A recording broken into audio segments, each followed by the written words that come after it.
So Drake's attorney just dropped a bombshell in his defamation case against UMG, and it's all tied to one thing: Kendrick's Super Bowl performance of Not Like Us. Be real, we all knew this was coming, but now it's official. Drake is suing UMG over Kendrick's diss track, and the stakes just got even higher. So if you don't know what's going on, let me break it down for you. Here's the deal. Drake is suing UMG for defamation and harassment over Kendrick Lamar's Not Like Us. He claims that UMG's promotion of the song was intentionally designed to damage his reputation and pressure him into signing a more favorable contract deal with the label. I guess his claim is that if they could prove that his status had been reduced by this rap beef, that they could pay him less money than he was vying for. And I'm not gonna lie, completely out of context, that does actually make sense. That sounds like something a record label would do. But that's the thing, there's a lot more context here. Now let's get one thing straight. Despite my last video on the topic, I always had respect for Drake, especially when it came to being a battle rapper, despite the ghostwriting allegations. In fact, I was firmly on his side for the Meek Mill beef. Like, I still remember telling all of my friends to go listen to Charged Up. That shit was my jam. And bro, don't even get me started on how the senior linebacker roasted the fuck out of me for having Take Care as my pre-game playlist. Bro caught me listening to Over My Dead Body on repeat, and it was game over for the year for me, bro. You did not want to be the sophomore on varsity listening to Drake, bro, trust me. But ever since around the time that Scorpion came out, it's been a lot more difficult for me to cut him any slack. Between the pussyfooting in the beef, suing over lyrics, and the harassment allegations, it's kind of like, come on, man, you are Drake. Bro, you did 1 million copies first week with views. You are not over, but stuff like this just makes it difficult to defend you. Now here's where it gets insane. Drake's attorneys are using Kendrick's Super Bowl performance as evidence that UMG is still spreading the alleged defamation.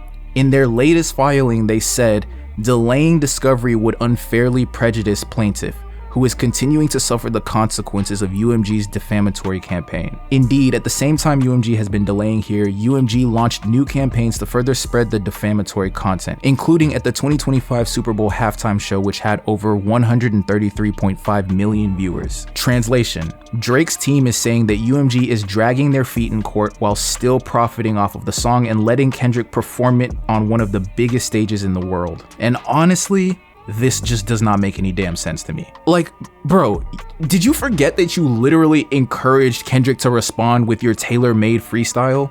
Did you forget the Epstein bar? Brother, you relinquished all ability to play the victim in this scenario. And then, bro, let's address the elephant in the room. A defamation claim in a rap battle? Come on, man. This is hip hop. We have been doing this since the 80s. Drake's legal team isn't just sitting back either. They're pushing for the case to move forward fast. There's already a pre-trial conference scheduled for April 2nd, but Drake's team wants it to happen no later than March 5th. That's like next week, right? So why the rush? Well, according to them, the longer it takes for this to drag on, the more Drake claims he's suffering. His team wants to get to the bottom of this ASAP, and they're using Kendrick Lamar's Super Bowl performance as a key piece of evidence to show how serious the situation is. Now, whether you're Team Drake or Team Kendrick does not matter, because this is an important case. It, in and of itself, matters greatly, and here's why. If Drake somehow wins, it could completely derail the art of rap. Hip-hop battles have always been about pushing boundaries, saying the wildest stuff, and letting the best rapper win. But if artists start getting sued over lyrics, rap as we know it could become unrecognizable. And let's not forget, Kendrick didn't even say the word PDF file in Not Like Us. It was edited out for the performance. But interestingly enough, during the performance, Kendrick literally baited Drake by saying he's gonna wanna sue if I do this.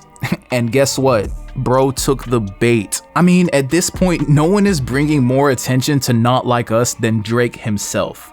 The only reason we even anticipated Drake performing it at the Super Bowl is because Drake brought this lawsuit up in the first place. It's like he keeps playing directly into K-Dot's hands. So, what happens now? All eyes are on the pre-trial conference. Will it happen on March 5th as Drake's team wants? Or will UMG succeed in quote-unquote delaying it further? Either way, this case is far from over, and I will be following it closely because the future of hip-hop is at stake here. This is history in the making, and as a huge fan of the game, I simply cannot look away. Whether you are Team K-Dot or Team Drizzy, one thing is for sure. This lawsuit could change rap forever. So, what do you think about the lawsuit? Is Drake right for going after UMG, or is this just another chapter in the never-ending K-Dot versus Drizzy saga? Let me know in the comments down below. And if you found this breakdown helpful, don't forget to like, subscribe, and hit that notification bell so you don't miss the next update on this case. Until next time, stay tuned, keep the conversation going, peace.